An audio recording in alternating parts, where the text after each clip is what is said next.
Bonjour, nous recevons Marcel Ruffo, pédopsychiatre confirmé, connu, médiatisé, chaleureux, marseillais.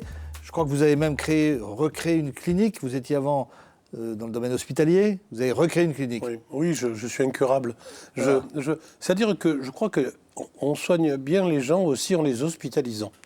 Ce qui est peut-être paradoxal. Et l'adolescent a besoin parfois d'être maîtrisé dans une hospitalisation, d'être contenu.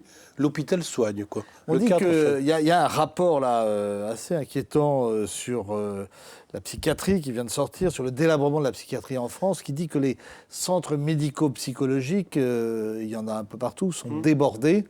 Vous, c'est un palliatif, notamment vous avez créé les maisons de l'adolescent. Oui, mais si vous voulez, d'abord il y a deux choses. Il y a la psychiatrie adulte et la pédopsychiatrie. C'est pas tout à fait la même chose. La psychiatrie adulte, effectivement, la psychiatrie adulte publique vit un moment difficile, ça je ne conteste pas. La pédopsychiatrie, à l'inverse, a réussi au niveau des gens, des parents. Par exemple, si on prend l'exemple des consultations, spontanément, 80% des parents consultent un pédopsychiatre. 80% des gens ne consultent pas un psychiatre spontanément. Si on prend les choses très en amont, au niveau justement de l'enfance, on a moins de chances d'avoir une crise d'adolescence grave. C'est préventif ? Je ne peux pas dire oui. C'est-à-dire qu'il y a parfois des casse-pieds qui deviennent encore plus l'adolescence, et parfois de très gentils garçons et filles qui deviennent des boucans domestiques, des tyrans domestiques à l'adolescence. Il n'y a pas de linéarité. Ça peut être continu, on peut être un gentil garçon et faire une crise d'adolescence minimaliste, mais on peut être aussi une adorable petite fille et être terrible à 14-15 ans. Alors, nous sommes rencontrés à Brest le mois dernier. Vous teniez une conférence sur la crise d'adolescence avec notre partenaire version Femina. C'est un thème classique, mais sa définition a évolué. Aujourd'hui, on a l'impression qu'il y a aussi et surtout une crise des parents débordés. C'est vrai. Parce que, mais vous savez, quand on dit crise d'adolescence, il y a aussi crise de la quarantaine chez les parents, crise du couple, crise du métier, crise du vieillissement, crise du fait que les adolescents mettent en perspective devant nos yeux quelque chose qu'on n'est plus, le passé. Et avec des parents qui veulent des parents qui sont adolescents. Qui sont adolescents, c'est-à-dire qu'ils veulent être aimés. Ils veulent être aimés, ils veulent séduire. Avant, les parents croyaient qu'ils éduquaient. Ils n'éduquaient pas d'ailleurs, mais ils croyaient. Ils avaient le fantasme. Ils n'éduquaient pas. C'est intéressant ce que vous dites. Hein. Non, ils n'éduquaient pas. J'étais pas meilleur. Ça fait un peu chier aussi tout le temps d'entendre dire que j'étais mieux avant. Ils étaient même moins bons. Ouais.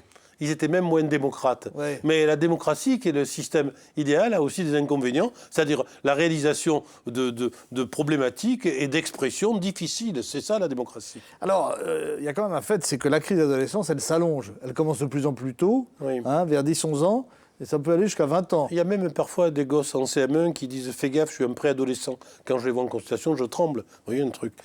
Et après, il y a l'effet Tanguy. Et puis même des effets encore prolongés. Des gosses qui quittent plus leurs parents, qui vivent avec leurs copines chez les parents, en couple, qui continuent un bazar comme ça. Mais ça, c'est parce que les parents ont fait des progrès. On ne veut plus qu'ils nous quittent. Et on dit que ça se prolonge. Mais non seulement par la tolérance, on fait exprimer des positions contraires, des positions d'opposition. C'est les parents démocrates. Et puis après, je ne vois pas pourquoi ils partiraient, les adolescents. On est tellement bien, les parents, qu'ils ne nous quittent plus. Autrefois, il fallait poser des limites. Aujourd'hui, on se repose la question des limites, mais il semble que la manière autoritaire et brutale n'est plus acceptée. Alors, il faut négocier avec les enfants, mais où placer le curseur ? Je crois quand même qu'il faut faire attention à ça. Je crois qu'il y a des frustrations nécessaires. Par exemple, autorité, c'est aussi autoriser. Dire, par exemple, ne traverse pas avant que le feu soit rouge, c'est pas être frustrant. C'est d'être précautionneux et de protéger l'enfant. De même qu'un enfant ne veut pas et se met à crier, il faut lui dire aussi, écoute, quand tu crieras plus, je m'occuperai de toi. Ce n'est pas le rejet qu'il faut, mais c'est une sorte de distance, de ne pas tomber dans le piège qui nous tend, parce que les enfants petits... Très important, distance. Les enfants petits, on se trompe. C'est-à-dire que provoquer la colère chez les parents, c'est réussir en fait. C'est-à-dire que c'est beaucoup plus érotique quelqu'un qui se met à crier sur toi que quelqu'un qui est indifférent. L'indifférence, ça les sidère, quoi. Tu es indifférent devant un petit tyran domestique, il va dire « Qu'est-ce qui se passe ? Je m'arrête ». Si tu cries, il va continuer à aller plus loin encore. Alors les adolescents, ils testent leur toute puissance sur les adultes, mais ils ont aussi des conduites à risque. Et là, il faut faire très attention. il y a des suicides d'adolescents nombreux, et certains psychiatres m'ont dit, il y a des adolescents qui, 10 minutes après, n'auraient pas accompli le même geste, n'auraient pas sauté par la fenêtre. Donc il faut être très présent et savoir ils ont un côté cyclotimique dans leur comportement. Non, mais c'est-à-dire la conduite à risque s'explique normalement à l'adolescence par le fait que pour devenir propriétaire de son corps, il faut le risquer. Tu n'es pas propriétaire de quelque chose que tu ne peux pas vendre ou mettre en péril. C'est plus le corps de l'enfant de tes parents, comme quand tu es petit ou petite. Donc il y a un problème de dissociation à l'égard des parents, de séparation des parents. Surtout c'est fini, tu es le plus fort et toi tu es la plus belle. Finalement, tu es moyen comme père, tu es moyenne comme maman. Et ça, les parents mal habitués par les enfants et la pensée magique en disant « papa c'est le plus fort et maman la plus belle », ils sont mal habitués. Il y a aussi du côté des parents une habitude à se croire des parents idéaux, quoi. Alors qu'ils sont des parents moyens comme tout le monde, ce qu'il faut être d'ailleurs. Alors, donc pour les parents, il faut accepter la séparation avec les enfants. Il faut se séparer pour grandir, oui. Hein ? Il faut se séparer pour grandir. Des deux côtés, des parents deux côtés, bien sûr. Et les enfants aussi. Mais oui, parce que par exemple, lorsqu'on prend du téléphone, le portable, il y a des mères qui disent « je veux plus que tu sois avec ton portable », sauf qu'elles l'appellent tous les jours. Et que sans arrêt, elle appelle sa fille ou son fils.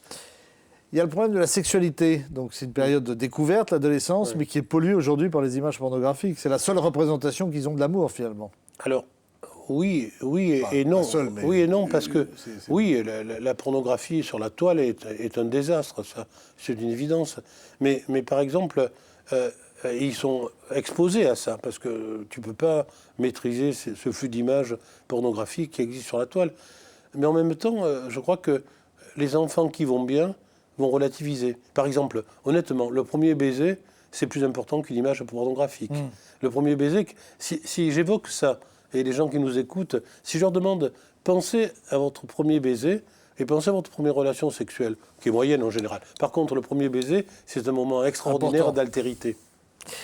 Alors, il y a parfois, la crise d'adolescence, on pense à l'adolescent un peu chiant, mais parfois c'est plus grave. Il y a des addictions, des replis sur soi, addiction à la drogue, addiction aux jeux vidéo, il y a des tendances psychotiques, etc. Dans ces moments-là, il y a des spécialistes pour aider les parents, mais il faut pas paniquer, en fait. Il faut surtout garder son sang-froid. Non, il faut surtout, dans ces moments-là, je vous remercie de cette question, il faut être en alliance avec les parents. C'est-à-dire pas être verticaux, pas dire je sais et toi tu sais pas, au contraire. Les parents, souvent, ils savent aussi bien que le psy et les symptômes, ils les ont remarqués. Mais les parents, ils ont un avantage. Ils ont la réserve d'espérance de l'évolution et le psy ne doit pas toucher ça. Le psy ne doit pas démolir toute réserve d'espérance chez les parents. Le cerveau, il est plastique. Oui. Et un enfant qui va mal peut aller mieux. Oui, tout se joue toujours. Tout n'est pas joué comme ça, de 0 à 1 an, etc. Tout ça, bien sûr qu'il y a des tas de choses, mais... Et beaucoup d'enfants schizophrènes, par exemple, vont aller plus mal parce qu'ils sont abandonnés par leurs parents. Les schizophrènes qui vont mal, c'est souvent des schizophrènes qui ont une famille aussi en difficulté. Vous voyez, la sociopathie, les milieux socio-culturels économiques retentissent beaucoup sur les évolutions des maladies. Quand on voit que, par exemple... L'environnement familial est L'environnement familial, mais par important. exemple, des parents qui tiennent le coup avec un enfant qui va peu bien sur le plan psychique, c'est un sacré avantage, quoi. Des parents qui eux-mêmes sont touchés, sont fragiles, etc., vous voyez, on perd pied, quoi. De même, dans les fusions anxieuses, si tu as deux papiers collants qui se mettent l'un contre l'autre, ça colle plus, tu vois. Alors il y a aussi un environnement qui est très important, c'est l'école. Parfois, les enfants en difficulté ont un sentiment d'exclusion, ils perdent pied et c'est difficile de les rattraper. Oui, mais c'est fondamental, l'école. Et l'école, honnêtement, c'est ce qu'on a inventé de mieux pour aller bien. Parce que Freud disait quelque chose de très joli, il disait que dans la vie, pour être heureux, il faut aimer et travailler. Donc il faut aimer et il faut être aimé par les parents et aller à l'école. Et l'école a une extraordinaire mission de suppléer aux parents défaillants, par exemple, aux parents en difficulté. Un cadre.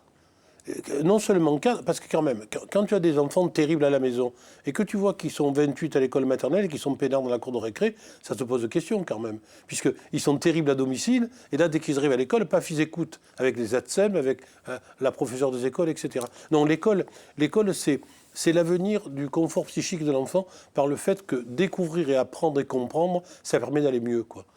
Alors ceux qui apprennent pas bien, il faut quand même les respecter et trouver des moyens adaptés. Doubler les classes, par exemple, c'est une excellente mesure de la part de l'Éducation nationale actuellement. Mais attention, mon intérêt, c'est surtout l'entrée au collège, quand un enfant arrive et ne sait pas lire 15 à 25%. Le problème se situe là, parce que celui-là, crise d'adolescence, et il échoue, trouble de la confiance en lui, qu'est-ce que ça va donner au niveau de la sociabilité et du collège, vous voyez ? Le trouble de la confiance en soi, c'est une marque indélébile. Ensuite, c'est très dur à rattraper. Il faut faire attention. C'est cicatriciel, ça. Les adolescents en souffrance, il y en a de plus en plus ou c'est parce qu'on en parle de plus en plus? Il y en a... Et qu'on s'en occupe de plus en plus. Je pense que... Et puis, honnêtement, l'adolescence, c'est une découverte récente. À l'époque classique, il n'y avait pas d'adolescence. Tu partais travailler. Par exemple, je ne sais pas, l'examen d'entrée en 6e, scolarité obligatoire jusqu'à 16 ans, jusqu'à 18, ça n'existait pas. Toute la société est faite pour prolonger l'adolescence. Pourquoi ? Pour qu'on garde les enfants avec nous et que le temps vécu familial se prolonge, quoi.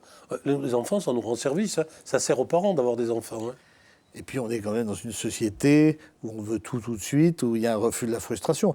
Donc quelque part, la pathologie des parents imprime un peu les enfants. Les parents, ils veulent aussi que leurs enfants... Et c'est d'ailleurs une crainte un peu particulière des Français. Les Français croient que leurs enfants auront une moins belle vie qu'eux. C'est une loufoquerie.